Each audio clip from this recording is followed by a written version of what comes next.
Hai teman, selamat datang di channel SKT New.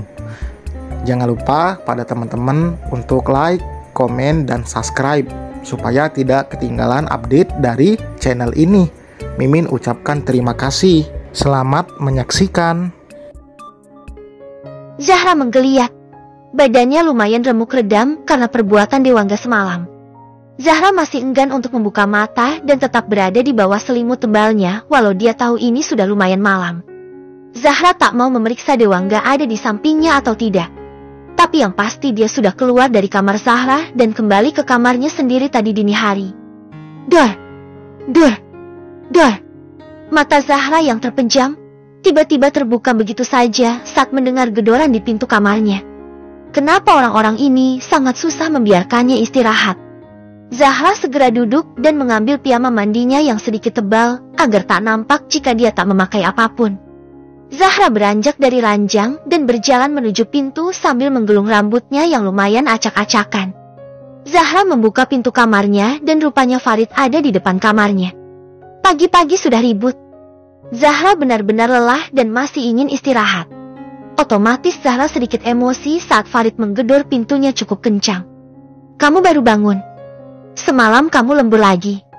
Zahra yang awalnya masih sedikit mengantuk, seketika melotot tak percaya dan mengerutkan keningnya. Kenapa Farid berubah menjadi sangat lembut? "Katakan, mau apa? Aku hanya membangunkanmu. Kita sarapan pagi bersama. Dan juga ada Mas Angga juga. Aku akan mandi dulu." Zahra yang sudah berbalik dan menutup pintu segera diraih tangannya oleh Farid. "Apalagi? Bisakah aku masuk? Kita perlu bicara." "Zah, bicara saja di sini." "Zah, aku rindu." Zahra menyipitkan matanya dan merasa aneh dengan Farid. Sifat lelaki ini tak bisa ditebak. "Zah, maaf mas. Silahkan bicara di luar saja. Aku tak mau sekamar lagi. Aku masih suamimu." "Lalu apa masalahnya kalau kamu suamiku? Kamu harusnya menuruti mau suamimu." "Mas, sayangnya kamu sudah membuat kesalahan fatal jadi tak bisa membuatku menurut padamu lagi. Biarkanlah aku berdosa." Zahra melepas cekalan tangan Farid dan menutup pintu kamar dan otomatis terkunci. Zahra refleks bersandar di belakang pintu dan merosot ke lantai. Zahra meneteskan air matanya dan tiba-tiba menangis. Rumah tangga yang dia bina dengan sang kekasih seakan kandas begitu saja. Seperti tak memiliki masa depan apapun. Membayangkan berapa banyak kenangan mereka saat masih berpacaran dan sampai menikah rupanya harus berakhir dengan saling berkhianat. Dia tak bisa mempertahankan rumah tangga yang sakit ini walau hanya main-main. Ini menyakiti hatinya. Salah jika Zahra tak sakit setiap melihat interaksi Farid dan Rena. Dia sakit tapi tetap saja dia tahan dan acuh. Bahkan setiap dia sendiri tanpa pelampiasan apapun, dia akan tiba-tiba menangis. Dia sakit. Bahkan hubungannya dengan Dewangga juga sakit. Hubungan perselingkuhan antara kakak dan adik ipar ini salah. Dia tak bisa bertahan lama di hubungan ini walau dia begitu nyaman di lingkup ini. Lama Zahra menangis dan akhirnya, Zahra memilih untuk bangkit dan berjalan menuju kamar mandi. Zahra mengguyur tubuhnya dengan air dingin sampai menyegarkan otaknya. Zahra keluar dan memakai dress berwarna putih gading, serta menggerai rambutnya. Setelah selesai semua, Zahra keluar dari kamar dan turun menuju meja makan. Ya, meja makan di rumah Zahra berbentuk persegi panjang dengan 4 kursi bersebelahan. Tentu kursi di samping Farid sudah ada Rena yang begitu manja. Dan tersisa kursi di samping Dewangga. Ini begitu canggung. Suami dan selingkuhannya berada di satu meja. "Maaf aku telat." "Tak apa, aku sudah memesankanmu makanan tanpa kacang di dalamnya." "Terima kasih." Zahra tak bersemangat apapun dan melihat sarapan di depannya sangat-sangat tak berselera. Farid tentu menyadari itu dan segera bertanya, "Kamu tak suka?" "Zah, mau aku pesankan yang lain?" "Tidak, aku hanya tak selera." "Makan itu jangan terlalu memilih. Nanti pas hamil biar gak bingung mau kasih nutrisi apa." Zahra dan semua orang di meja itu segera menoleh pada Rena. Cukup terkejut dengan perkataan Rena. Dia berani mengatakan hal itu. "Sayangnya aku belum ingin hamil. Sepertinya hamil itu merepotkan atau hanya kamu sendiri yang hamil merepotkan?" "Kamu, sayang, lihat Zahra seperti itu. Kamu juga jangan berkata sembarangan, kamu juga Zahra tak menjawab apapun, dan segera meminum susunya. Dia semakin tak ingin makan akibat perkataan Rena tadi. Katanya kemarin Rena ingin memiliki BMW seperti Zahra. Dewangga berbicara dan seketika semua orang menoleh, terutama Rena nampak berbinar. Dan Zahra begitu kesal. Lelaki ini juga menyukai Rena. Apa karena dia hamil?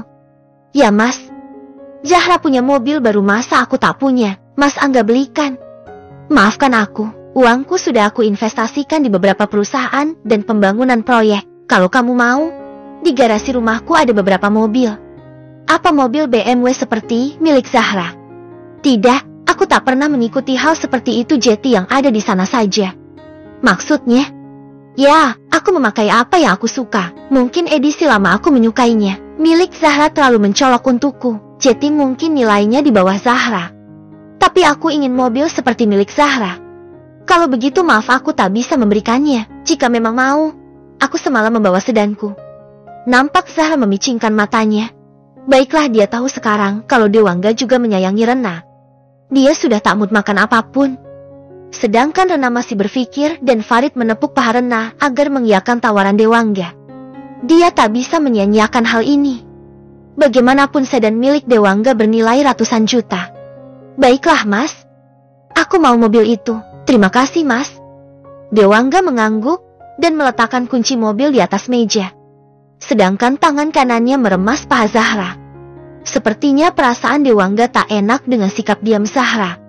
Aku sudah selesai, aku pergi. Aku ikut denganmu. Rah, asistenku sudah ada pekerjaan lain. Zahra hanya menoleh dan tak menyauti apapun. Dia hanya terus berjalan sampai Farid menginterupsinya. Mas Angga biar denganmu. Jangan seperti anak kecil. Zahra berjalan menuju kursi samping kemudi. Biarkan lelaki itu yang menyetir. Tak berapa lama, Dewangga sudah masuk ke dalam mobil dan menatap Zahra begitu dalam. Sayang, kamu marah? Jalan saja. Jangan banyak omong. Baik. Baik. Seketika Dewangga menuruti keinginan Zahra. Dia tak ingin Zahra semakin marah. Selama perjalanan Dewangga semakin gelisah karena Zahra tak mengucapkan kata apapun. Dia sangat tersiksa didiami Zahra. Tanpa persetujuan Zahra, Dewangga membelokkan mobil Zahra ke arah gang yang sepi. Tentu Zahra menoleh pada Dewangga. Dia heran kenapa berbelok dan sekarang berhenti. Mas, kenapa kemari? Kamu mendiamiku. Dewangga juga menghadap Zahra dan dengan cepat menarik pinggang Zahra sampai wanita itu duduk di pangkuannya. Karena mobil Zahra adalah mobil sport Jeti ini sangat sempit, tentu Zahra siap komplain, tapi dengan cepat Dewangga menurunkan kursinya sampai Dewangga hampir terlentang dan menarik Zahra agar sedikit tengkurap di atasnya. Mas, apa-apaan sih? Sayang, jangan marah. Mas, aku tak bisa membiarkan Rena dan Farid mengusik kebahagiaanmu. Jangan marah. Aku tak peduli mas, toh memang dia juga adik iparmu dan sedang hamil keponakan. Tentu dibelah. Sayang, tidak begitu. Mulut lelaki memang begitu. Apa sih yang gak buat Rena itu? Harusnya kamu membelikannya mobil keluaran baru, kan untuk keponakan. Apalagi dia istri kedua adikmu. Dewangga tak menanggapi apapun dan melihat Zahra yang mengomel. Menurutnya ini begitu menggemaskan. Dan tanpa pertimbangan apapun, Dewangga mengangkat kepalanya dan mencium bibir Zahra. Zahra yang mendapat ciuman mendadak itu segera memberontak, tapi ini Dewangga. Tenaga lelaki ini sangat kuat. Zahra tak bisa melawannya. Sayang, kamu makin cantik jika mengomel. Mas Dewa. Zahra benar-benar kesal dengan Dewa. Dia marah dan bisa-bisanya dicium dengan ganas. Jangan marah-marah, apapun hal yang terjadi, kamu tetap yang aku nomor satukan. Bohong. Aku serius. Sayang, apapun aku lakukan untuk kamu. Tapi kamu memberi Rena mobil, padahal aku kan ingin melihat mereka bertengkar gara-gara ini. Aku tahu, tapi kamu akan selalu diusik. Aku tak mau. Alasan? Tidak, aku serius. Jangan katakan apapun lagi. Oke, aku hanya memihak padamu. Sayang. Dewangga menenangkan Zahra dengan mengusap rambut wangi Zahra dan menyandarkan kepala Zahra di dada Dewangga. Mas. Ya sayang. Ayo sudahi acara saling tindih ini. Kenapa? Kamu ingin ke hotel saja? Pikiranmu itu loh. Aku tak nyaman. Rokok terangkat. Benarkah? Refleks Dewangga meraba paha mulus Zahra dan dengan segera ditampik oleh Zahra. Mas, maafkan aku tak sengaja. Zahra segera kembali ke posisinya walau Dewangga nampak tak setuju dengan keinginannya. Aku ada rapat dengan klien mas, ayo segera pergi. Tapi aku ingin nanti menginap di rumahku ya. Gampang nanti. Kalau tak mau, ya aku jemput di rumahmu lah. Selingkuhan nekat. Tapi selingkuhanmu inilah yang paling mengerti kamu, kan? Setelah perdebatan sedikit panjang, akhirnya Dewangga kembali mengemudikan mobilnya menuju kantor Dewangga. Kenapa nggak kamu bawa aja sih mobilnya? Ya sekali-kali diantar. Aku harus memutar jalan lebih lama. Dewangga terkekeh dan memegang tangan Zahra agar wanita itu tak terlalu kesal. Mas, mampir dulu ke kantor. Aku mau kenalin calon istriku ini. Jangan gila deh, nanti kalau kena masalah. Dewangga menghela nafas karena memang sedikit kecewa. Dia ingin berjalan dengan Zahra tanpa beban apapun dan yang pasti di dalam kantor mewah ini, Zahra dan Dewangga bisa leluasa. Aku berangkat ya. Ikut masuk saja ya, aku ingin mengajakmu bekerja. Aku juga harus bekerja mas, ada beberapa event yang harus aku handle.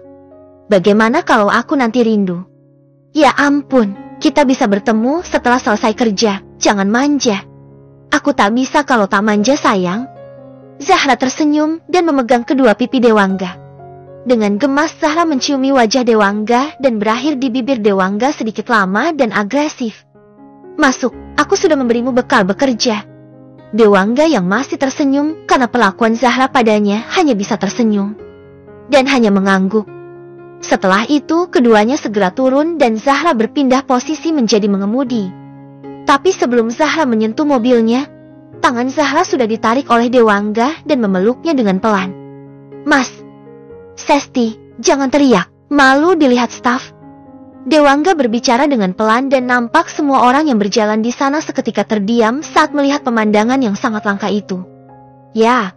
Sejauh ini, Dewangga tak pernah terlihat dekat dengan wanita, tapi sekali melihat sudah disuguhi oleh pemandangan yang menakjubkan. Apalagi banyak staf yang memuji kecantikan Zahra dan juga Dewangga yang berani. Mas, lepas. Dewangga melepaskan pelukannya, tapi masih menempel dengan sempurna. Dewangga mengusap rambut Zahra dan membuat Zahra semakin syok. Aku harus berangkat bekerja, aku nanti ke rumahmu. Jemput aku lagi ya, nanti ke apartemen saja. Ah, iya. Zahra masih sedikit terkejut hanya menyetujui apa yang diminta Dewangga.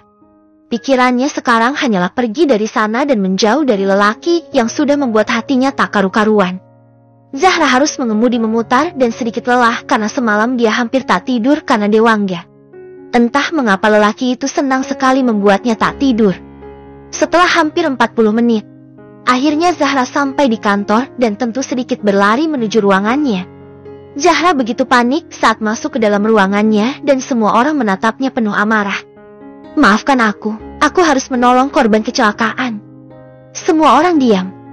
Sepertinya mereka memang marah termasuk Anita juga hanya diam. Jangan mendiamiku. Hei, baik, jangan sini Soki. Aku traktir pizza di restoran saat makan siang nanti. Semua orang nampak sudah mulai gembira. Ya mereka memang hanya menjahili atasan mereka, tapi tak tahu akan menjadi sepanik ini. Tapi Anita segera berdiri dan berbicara pada Zahra. Tapi sayangnya kita akan ada rapat dengan klien, bagaimana bisa? Tentu bisa, kita istirahat makan siang, atau setelah bekerja sekalian. Kalau setelah bekerja ya tidak di restoran pizza lah, sewa private room dong. Oke, aku reservasi sekarang. Zahra mengambil ponselnya dan menelpon sebuah klub elit.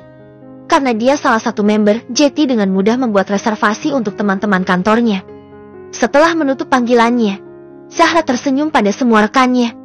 Nanti setelah pulang, kita ke sana. Jika ada yang menyusul bilang saja reservasi atas nama Zahra. Terima kasih ibu atasan. Semua orang serempak dan ikut tersenyum pada Zahra. Terutama Anita yang memeluk Zahra begitu erat. Ibu atasan terbaik. Anita lepas. Lebih baik kamu segera bekerja, jangan sampai lembur. Baiklah. Dan semua kembali kondusif. Zahra juga duduk di kursinya dan lekas bekerja. Sampai akhirnya semua laporannya dan juga beberapa jadwal, Zahra mengajak 2 orang stafnya untuk pergi ke tempat kliennya yang akan melakukan acara ulang tahun. Zahra dan teman-temannya menemui kliennya di sebuah hotel bintang 5 dan akan menjadi tempat acara dilakukan. Kekasihku itu suka warna grey, sedangkan aku suka warna biru langit. Apa kalian bisa menggabungkannya? Dan aku mau sedikit klasik. Baik. Zahra mencatat keinginan wanita bernama Windy ini dan rapat kali ini berjalan begitu cepat. Karena Windy bisa diajak ngobrol dengan baik. Lumayan lama mereka mengobrol. Zahra akhirnya pamit undur diri karena dia ada acara dengan teman-temannya. Zahra pergi dari sana dan lekas mengemudikan mobilnya menuju klub yang sudah dia reservasi. Sebenarnya dia ingin pergi pulang saja dan tidur, tapi teman-temannya sudah ada di sana. Zahra memarkirkan mobilnya dan berjalan menuju ruangan yang dia sewa. Saat Zahra membuka pintu, suara bising di dalam sini sudah begitu kental dan membuat Zahra pusing. Zahra hanya duduk dan melihat teman-temannya yang tengah asyik dengan dunia mereka. Sampai atensi Zahra berpindah ke ponselnya. Sebuah pesan datang. Dan itu dari Dewangga. Sayang, aku menunggumu, kamu lembur ya? Mata Zahra membulat sempurna. Dia lupa kalau ada janji dengan Dewangga. Zahra segera membalas pesan yang dikirim Dewangga. Aku masih ada kepentingan sedikit. Tak berapa lama, Dewangga kembali membalas pesan Zahra. Dan juga mengirim sebuah foto yang menampakkan bagian depan kantor Dewangga yang sepi. Kalau begitu, aku akan pulang dengan taksi. Zahra semakin resah. Bagaimana bisa dia lupa dengan janji ini? Tetap di situ saja, aku akan ke sana. Zahra segera berdiri tanpa menunggu balasan dari Dewangga. Zahra tentu berpamitan pada teman-temannya. Dia harus pergi dengan alasan ada sesuatu mendadak di rumah. Zahra berjalan keluar dan menemui resepsionis di sana. Mbak, tolong, bilik nomor 2 semua tagihan di saya ya. Baik kak, akan kami masukkan ke member Anda ya. Iya, terima kasih. Setelah menyelesaikan semua pembayaran, Zahra segera berlari keluar. Zahra memasuki mobilnya dengan tergesa dan pergi dari klub elit itu. Zahra mengemudi dengan sedikit ngebut, dan Zahra sampai di kantor Dewangga yang sudah sepi dalam waktu 20 menitan. Untung jarak klub dan kantor Dewangga tak terlalu jauh. Zahra keluar dari mobil dan melihat sekitar. Di mana Dewangga? Zahra menghela nafas. Mungkin lelaki itu sudah pergi dengan taksi. Tapi pemikiran itu segera lenyap saat sepasang lengan kekar memeluk perutnya dan berbisik pelan. Kamu mencariku. Mas Dewa, kamu tadi di mana? Aku membeli kopi untukmu. Kamu tadi minum? Zahra terkejut. Dia lupa memakan permen atau apapun itu saat mengemudi tadi dan dia sudah minum 2 gelas alkohol. Sedikit. Harusnya kamu mengatakan itu. Aku akan menyusulmu. Aku tak mabuk kok. Dewangga hanya tersenyum dan mengusap surai Zahra dengan pelan. Ayo pulang kalau begitu. Kamu pasti lelah. Zahra hanya mengangguk dan memasuki mobilnya. Duduk di samping kemudi dan membiarkan Dewangga mengemudi. Sejujurnya dia memang butuh seorang yang mengemudi. Karena rasa lelahnya yang mulai menjala. Mobil Zahra mulai melaju dan mereka mengobrol dengan santai sampai akhirnya Zahra serta Dewangga saling diam. Dewangga berkonsentrasi dengan jalanan, sedangkan Zahra memilih memejamkan mata. Dia kelelahan sampai ingin tidur. Sayang, Dewangga berbicara dengan pelan dan ingin menanyakan kemana mereka akan pulang. Tapi tak ada jawaban dari sebelahnya. Dewangga segera menoleh dan rupanya Zahra tertidur. Dewangga tersenyum dan membelokkan mobilnya menuju mansion pribadinya. Ya, mansion lebih dekat daripada rumah Zahra atau apartemen pribadi Dewangga. Dewangga memasukkan mobil Zahra menuju basement dan setelah itu, Dewangga menggendong Zahra menuju kamar utama yang biasa digunakan Zahra dan Dewangga saat masih tinggal bersama. Dewangga menyelimuti Zahra dengan selimut tebal dan membiarkan wanita itu tetap tidur. Sedangkan dirinya memilih untuk mandi. Sebentar lagi sang adik serta istri barunya akan datang untuk melihat mobil. Dewangga mengingat itu tak percaya. Kenapa Farid berubah total seperti ini? Dia seperti tak mengenali sang adik. Farid memiliki sifat gengsi begitu tinggi dan mau meminta mobil bekas Dewangga. Itu sangat langka dan lucu. Dewangga harus mencari tahu apa yang terjadi.